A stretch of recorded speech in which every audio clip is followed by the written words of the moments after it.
겨울철 추위보다 무서운 게 바로 난방비 부담이 아닐까 싶습니다. 일반 가정에서도 겨울철 난방비를 줄이기 위해서 난방 텐트나 미니 온풍기 같은 가전제품을 마련하기도 하죠. 그런데 이런 대비는커녕 최소한의 난방비도 없어서 겨울이 더 두려운 사람들이 있다고 합니다. 최영수 프로듀서가 직접 만나봤죠. 네, 바로 소득의 10% 이상을 난방비로 내야 하는 에너지 빈곤층의 이야기입니다. 정부에서는 저소득층을 위해 올해 에너지 바우처라고 하는 새로운 지원 제도를 도입하고 부산시에서는 자체적으로 월동 대책비를 제공해 문제를 해결하고 있는데요. 그런데 이러한 혜택을 받지 못한 채 복지 사각지대에서 혹한을 나야 하는 사람들이 있습니다. 서구 암남동. 사회복지사와 함께 홀로 추운 겨울을 나고 있다는 어르신을 찾았습니다. 아이고 추우시다. 나가시죠 이제. 들어가시죠 뭐. 이 어르신은 최근 한 종교단체의 지원으로 이곳에 왔습니다. 실내 온도는 바깥보다 조금 더 높은 정도. 난방비 부담 때문에 방안은 싸늘했습니다. 설거지할 때는 요것만 키우고 하고요. 예, 그래 요거 끄고 막 요것만 이렇게 눌렀다 껐다 이렇게 하고. 그러고 막 방 안에도 저거 불 안 오고. 위에는 불 안 오고. 예, 그 누워서는 저 7와트짜리 저거 하나 켜놓고 책 보고 막 그렇게 하고 그러지. 그래 어떻게 할 도리가 없더라고요. 그러면 12월하고 1, 2월은 이제 못. 이렇게 아껴서 살 수밖에 없는 이유는 생활비가 부족하기 때문입니다. 최대한 아끼고 살아도 통장 잔고는 2만 원이 채 안 됩니다. 생활비는 노령연금 그거 20만 2,600원 하고요. 또 노인 일자리 그거 1년에 9개월 그거 하고 그거뿐입니다. 겨울에는 그러면 수입이 노령연금 20만 원밖에 없습니까? 그렇죠.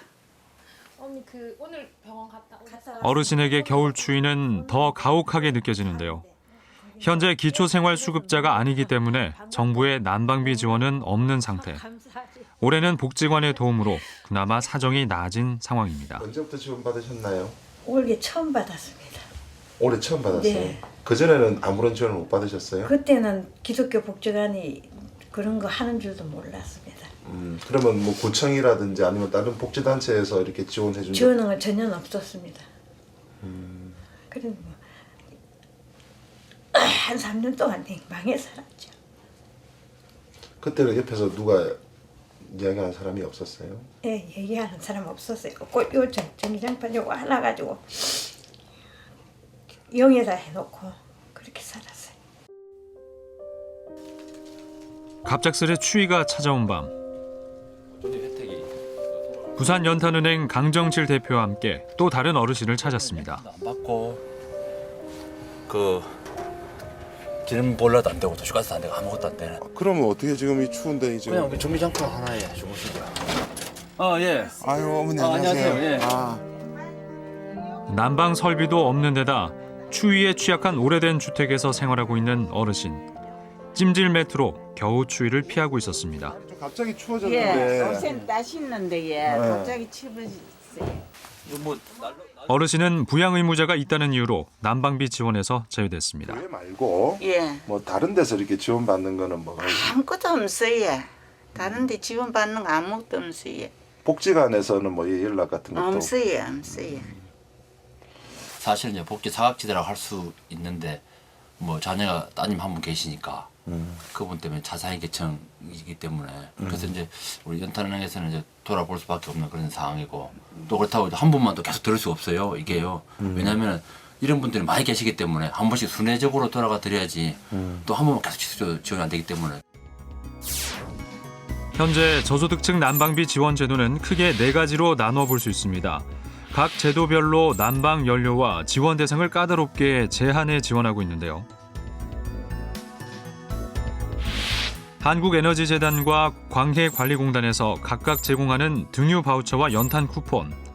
연탄은 비교적 넓은 범위로 지원하지만 등유 바우처는 기초생활수급자 중 한부모 가정과 소년, 소녀 가장세대에만 제공합니다. 올해 시행된 에너지 바우처는 난방연료와 상관없이 지원을 하는 반면 기초생활수급 대상자 중 영유아, 장애인, 만 65세 이상의 노인이 있는 가구에만 신청 자격을 줬습니다. 부산시의 월동 대책비도 마찬가지입니다. 법적 소득 기준에 충족되는 저소득층에겐 지원을 하고 있지만 복지 사각지대 노인, 독거노인을 위한 지원은 부족합니다. 다양한 지원 제도가 마련돼 있음에도 난방비를 지원받지 못하는 소외계층이 생기는 이유가 뭘까요? 연탄이나 난방료하고 구분 안 하고 일단 기초수급자는 제도권 안에 들어와서 우리가 수시로 이제 할 수 있으니까네 하는데 이제 대부분 다 우리가 발굴하는 거는 차상위 계층 위주로 하는데 이제 완벽하게는 지금 못 하고 있지. 좀 거기서 누락되고 자 그 사람들이 이제 뭐 외부하고 이제 특히 통장들하고 이제 연락이 안 되거나 이제 뭐 왕래가 없으면 우리가 발굴하기가 힘들지. 난방비 지원 대상을 찾는 것부터 쉽지 않은 상황. 이번에 찾은 어르신은 다행히 사례 발굴을 통해 차상위 계층에 선정됐다고 하는데요. 열악한 주거 환경에서 힘들게 살아가고 있지만 부양 의무자가 있어 난방비 지원에선 제외됐다고 합니다. 그치부터 내가 이제 막 요것만 따뜻한 여러 가지 안 죽으면 알살거다. 정부는 저소득층의 난방비 지원 범위를 늘리기 위해 기존의 지원 제도들을 올해 시행된 에너지 바우처로 통합할 계획이라고 합니다. 상대적으로 수요가 줄어드는 연탄 대신 다양한 연료들을 선택할 수 있도록 하겠다는 건데요. 그러나 전문가들은 전체 지원 금액 축소와 복잡해진 대상자 선정 기준을 우려하고 있습니다. 수요에 맞게끔 공급의 방식을 전환시키는 건 상당히 필요한 방식인데 하지만 이게 이제 전체적인 총량 자체가 줄어드는 부분이고요. 이게 이제 겨울 동안 과연 이 돈 가지고 11만 원을 가지고 겨울을 날 수 있느냐라는 부분인데 현실적으로 불가능하기 때문에 제대로 된 지원부터 할 수 있는 그런 계획이 꼭 필요합니다. 네, 이 어려운 상황에서도 난방비를 지원받을 수 없다고 하니까 정말 안타까운데요. 겨울철 복지 사각지대 개선될 여지는 없습니까? 네, 부산시는 내년 2월까지 그동안 난방비 지원을 받지 못했던 소외계층을 조사하겠다고 밝혔는데요. 사회복지관과 지자체 등이 협력해 지역의 복지 사각지대를 중점 발굴하겠다는 입장입니다. 내년부터는 공적 지원을 위해 기초생활보장제도의 일부 지원 요건을 완화하겠다고 하니 그 효과를 기대해 보겠습니다. 그렇군요. 이 지원 조건이 완화된다고 하니 반가운 소식인데요. 그런데 이 저소득층이 제대로 지원받기 위해선 제도 자체도 검토가 필요해 보이는데 문제점은 없습니까? 네, 현재 우리나라에는 에너지 복지를 전담하는 주체와 정책 전반을 관리하는 법률이 없는 상태입니다. 지속적이고 안정적인 지원을 위해서는 예산을 확보하고 제도를 이어나갈 수 있도록 하는 통합적인 검토가 필요한 시점입니다. 네. 우리나라 헌법에는 모든 국민은 건강하고 쾌적한 환경에서 생활할 권리가 있다고 나와 있습니다.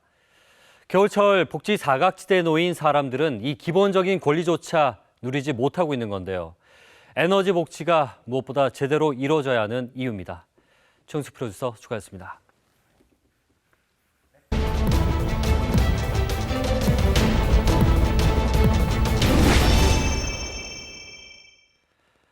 부산 상수도 사업본부가 바닷물로 만든 수돗물을 급수하게 했다고 통보하면서 기장 해수 담수 공급 논란이 또다시 불거졌습니다.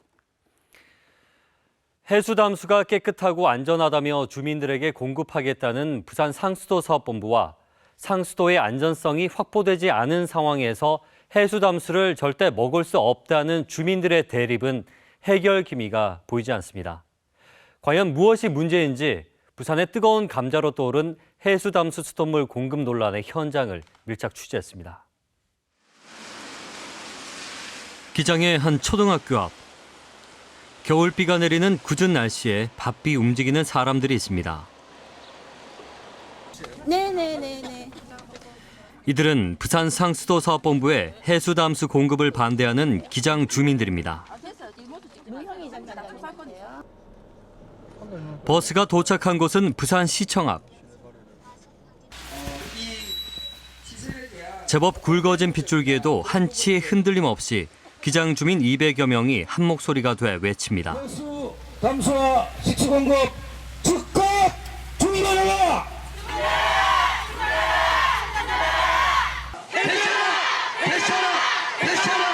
그랬을 때 그 기계 자체가 그렇답니다. 부산 상수도사업본부가 동의도 구하지 않고 일방적으로 지난 7일부터 해수 담수를 공급하겠다고 통보한 것에 기장 주민들이 크게 분노하고 있습니다. 장원업 주민자치위원장. 지어놨으니까 그냥 먹으라고 하고 있거든요. 지어놨으니까 그냥 먹어라. 저희는 그렇게 일방적으로 이렇게 우리에게 의견을 묻지도 않고 그냥 먹으라고 하는 이런 게 너무 싫어요. 물의 안정성도 걱정이 되지만 이런 식으로 강제적으로 먹이는 것도 저희는 원치 않습니다. 왜 주민들은 해수 담수 공급을 반대하는 걸까요? 기장에서 13년째 살고 있는 김민정 씨. 해수 담수가 안전하지 않은 물이라고 생각합니다. 그래서 해수 담수를 먹을 수 없다는 것입니다. 엄마, 이거 해수 담수물이야? 아니다, 엄마가 월요일에 안 나왔댔잖아. 응. 바닷물로 만든 수돗물이 언제부터 나오게 될지 몰라 여간 신경이 쓰이는 게 아닙니다. 언제라고 정해지진 않았어요. 잠정적 보류라고 했는데 이제 그러니까 이제 언제까지 뭐 이런 게 안 정해져 있으니까 애들이 더 불안한지 계속 이거 맞아? 아직 안 들어오는 거 맞지? 뭐 사실 어머님들도 좀 그런 부분에서 진짜 안 들어오는 거 맞지? 이렇게 물어보시고 하셔요.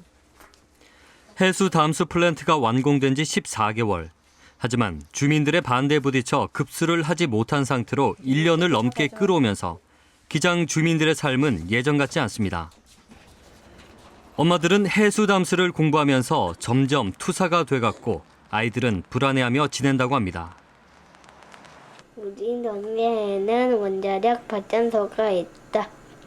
올해 방사능이 있을지도 모른다. 이 물이 들어오는 것이 무섭다. 엄마는 이 물이 들어오면 이사 가자고 했다. 기분이 안 좋은 느낌이다. 여러분들 우리가 깨끗한 물을 먹을 수 있게 도와주세요.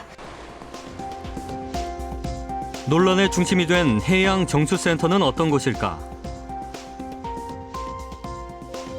기장 해양정수센터는 지난 2008년 정부의 사업 공모에 부산이 선정돼 2009년 약 2천억 원을 들여 건립한 우리나라 최대의 해수 담수화 시설입니다. 하루 4만 5천 톤의 수돗물을 생산해 기장과 장안, 송정 일대의 주민 8만 3천여 명에게 해수 담수를 공급하겠다는 것이 부산 상수도사업본부의 당초 계획이었습니다. 부산의 수돗물은 94% 정도를 낙동강 표로수에 이제 의존을 하고 있거든요. 그런데 과거와 같이 페놀 사건과 같은 수질 사고가 발생하면 대체상 조언이 없습니다. 그래서 수질 사고에 매우 이제 취약한 구조적인 이제 문제점을 안고 있는 거죠.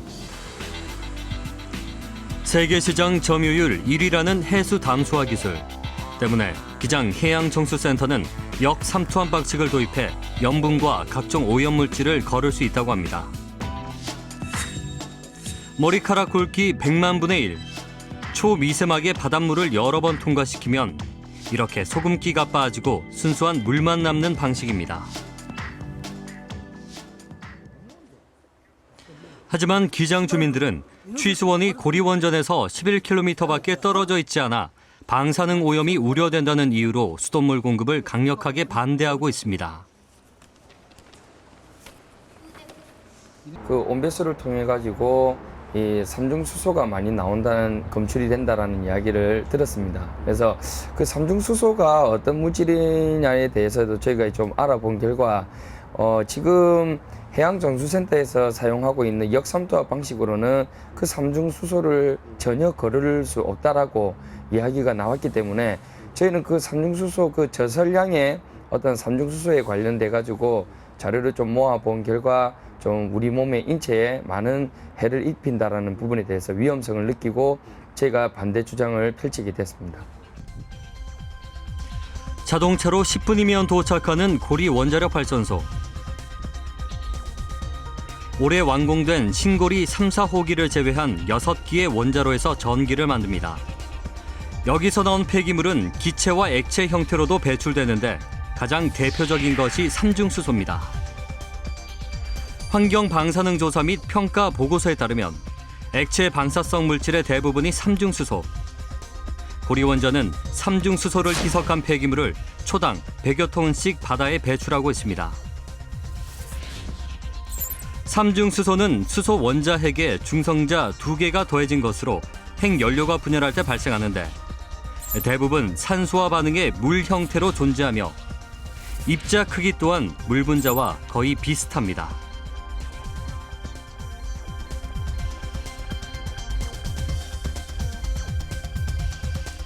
그래서 만일 삼중수소가 취수원인 해수에 있을 경우 여과 장치로도 제거되지 않고 모두 통과되기 때문에 식수를 통해 섭취될 수도 있습니다. 성인이 하루에 물 2리터를 섭취한다고 가정을 해서 60년 동안 먹어도 괜찮은 양의 방사적 물질의 양을 이제 그러니까 세계보건기구에 정해놨거든요. 하기 때문에 그건 뭐 조금 더 걱정하실 필요가 없고, 지금 저희들이 이제 그 검출 한계라고 하는 수치가 WHO에서 정하는 기준보다 뭐 훨씬 뭐 1000분의 1, 10,000분의 1 정도밖에 안 되기 때문에 조금 더 뭐 걱정하실 필요가 없다. 하지만 전문가의 의견은 다릅니다. 우리 몸속에 들어온 삼중수소가 유전자의 일부가 되고 베타 붕괴를 일으킬 때 나온 전자가 유전자를 손상시킵니다. 나머지 전자를 잃은 삼중수소는 핵종 전환을 일으켜 헬륨으로 변해 유전자를 변형시켜 암이나 유전병을 유발할 수 있다고 학계에 보고돼 있습니다. 1베크렐짜리를 먹었다고 하더라도 1초에 1개의 핵붕괴가 일어나는 거거든요. 그러면 1분에 60개 일어나는 거거든요. 1시간에 3,600개가 일어나는 겁니다. 핵붕괴가 1베크렐이 하루에는 곱하기 24 해야 되는 거고요. 한 달 동안 머문다 하면은 곱하기 30을 해야죠. 그래서 이 방사능 물질의 그 베크렐 수라는 거는 낮을수록 우리 몸에 좋은 겁니다. 0이 되면 제일 좋고 0이 안 되더라도 낮추기 위해 노력해야 돼요. 방사능에 오염된 물 먹으면 안 됩니다. 과연 최종적으로 생산되는 담수는 삼중수소까지 완벽하게 걸러지는 걸까요? 직접 부산 상수도 사업본부를 찾아 해수 담수가 얼마나 안전한지 물어봤습니다. 저 기계는 삼중수소를 걸러낼 수 있습니까? 거의 불가능합니다. 그러면 계속 주민들은, 그럼 기장 주민들은 그걸 마셔야 돼요. 네, 삼중수소가 저희들이 100여 차례 검사를 했는데 다 불검출로 나왔고요. 자연 방사성 라돈 물질이라는 것이 있습니다.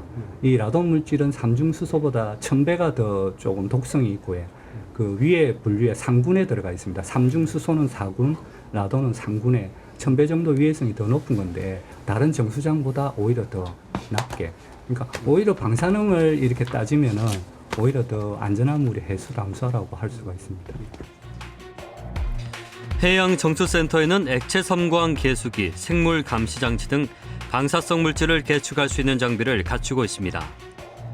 비록 여과 장치로 삼중수소를 걸을 수는 없지만 첨단 장비를 통해 취수원인 해수에 방사성 물질이 있는지 실시간으로 분석해 안전한 수질을 담보할 수 있다고 합니다. 이 물속에 방사성 물질이 있느냐 없느냐 하는 것은 바로 체크가 됩니다. 그래서 저희들 이제 거기 총량이라고 하는데요. 그걸로 체크를 해서 만약에 방사성 물질이 나왔다, 있다라고 하면 즉시 이제 취수원에서 물을 닫아버리는 거죠. 공급도 안 하는 거죠. 그렇게 하게 되면 저희들이 볼 때는 뭐 거기에 대해서는 조금 더 걱정을 안 하셔도 된다, 이렇게 저는 말씀드리고 싶습니다. 고리원자력 환경감시기구. 지난 1998년 설립한 이래로 해마다 500건 이상의 방사성 물질을 분석해왔다는 이 단체를 직접 찾아가 방사성 물질의 실시간 분석이 가능한지 확인해봤습니다. 정유를 해서 시료를 만들어서 그 액체 성강 물질과 섞어서 그걸 하루 정도는 그 냉함소에서 보관을 하고 그 다음 날부터 계측이 들어가는데 그걸 뭐 예를 들어가 최저 검출 한도를 0.1이나 더 낮출 경우에는 며칠씩 걸리죠.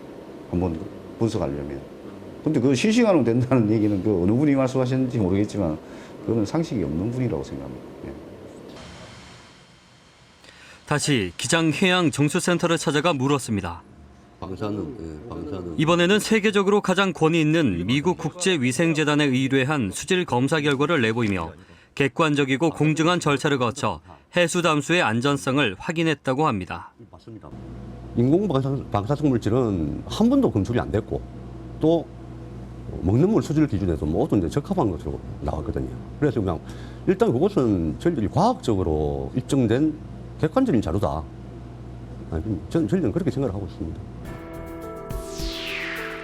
그러나 이 성적표는 부산 상수도에서 보낸 샘플에 대한 수질 검사만 했을 뿐 해수 담수 시설의 안전성을 검증하는 것은 아니며 이것을 홍보용으로는 사용해서는 안 된다는 내용이 협약서에 명시돼 있습니다. 분석을 해서 결과서상의 적합 판정을 받았다라는 걸 저희가 얘기할 수 있지만은 그 적합을 받았다고 해서 그 해수 담수가 된 물이 안전하다 혹은 뭐 향후에도 지속적으로 뭐 음용수로 사용 가능하다라는 보장을 하거나 인증을 하는 건 아니라는 의미입니다. 해수 담수를 둘러싼 뭔가 석연치 않은 정황들이 속속 드러나는 가운데 해수 담수가 애초 상수도로 개발됐던 게 아니라는 기장 주민들의 제보가 들어왔습니다. 반면 처음부터 생활용수로 계획됐다고 단언하는 부산 상수도 사업본부. 과연 누구의 말이 진실일까요? 사실을 확인해보기 위해 부산시의회를 찾았습니다. 지난 2008년 기장 해수 담수화 시설에 대한 내용이 맨 처음 언급됐던 그 당시의 회의록을 살펴봤습니다. 당시의 상수도 사업본부장은 해수 담수를 비상급수원으로 확보할 계획이라고 보고하고 있습니다.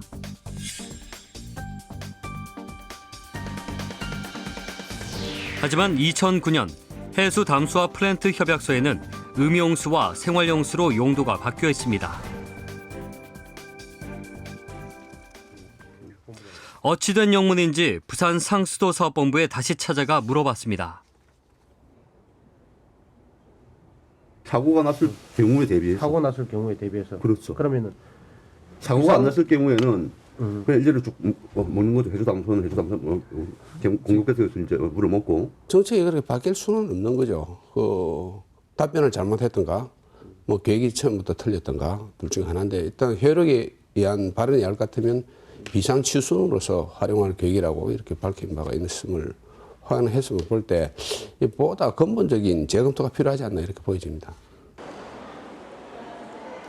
부산 상수도 사업본부의 계속되는 거짓말과 주민들의 동의 없이 해수 담수를 공급하려는 일방적인 태도에 기장 주민들의 불신과 불만은 최고조로 달했습니다.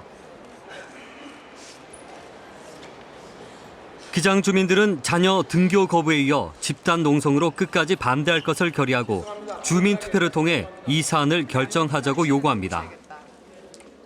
하지만 부산시는 해수 담수 플랜트 사업은 국가 정책이기 때문에 주민 투표 대상이 아니며 수도법에 따라 기장 주민들에겐 물을 선택한 권리가 없다는 입장입니다. 주민투표법을 국회가 만든 이유는 그 해당 주민들의 아주 중요한 이해가 걸린 그런 부분은 결국 국가 자체가 존재하는 이유가 뭐예요? 그 국민과 주민의 행복을 위해서 존재하는 거 아닙니까? 그래서 세금 내고 그렇게 국가 자치단체가 구성되고 있는 거라면 당연히 주민들의 중요한 이해관계, 먹는 물 문제잖아요. 그것도 방사성 물질이 있는 물을 먹는 문제에 대해서 투표를 못하게 하면 주민투표법을 나는 없애야 된다고 생각합니다. 1년째 계속되는 대립과 갈등. 지금과 같은 대화 방법으로는 상수도 사업본부가 이 사태를 해결할 수 없습니다. 이제라도 진심을 다해 주민들의 말에 귀를 기울이고 주민이 느끼는 불안을 해소하기 위해 적극적으로 대화에 나서야 할 것입니다. 그것이 진정 주민들이 바라는 것입니다. 기장 주민들은 며칠 전까지 기장군청에서 연좌 농성을 해왔는데요. 기장군청의 퇴거 명령에 따라 이 추운 날씨에 거리로 나와 농성을 계속하고 있습니다. 기장 주민들은 이 문제를 해결하기 위해서 주민 투표를 하자고 요구하고 있습니다. 하지만 부산시는 해수 담수화는 국가 사업이므로 주민 투표 대상이 될 수 없다고 하고 기장군청은 어떤 행정적 지원에 대해서도 답변하기 어렵다는 입장입니다. 해수담수 공급 논란이 어떻게 진행되는지 부산나우도 함께 끝까지 지켜보겠습니다.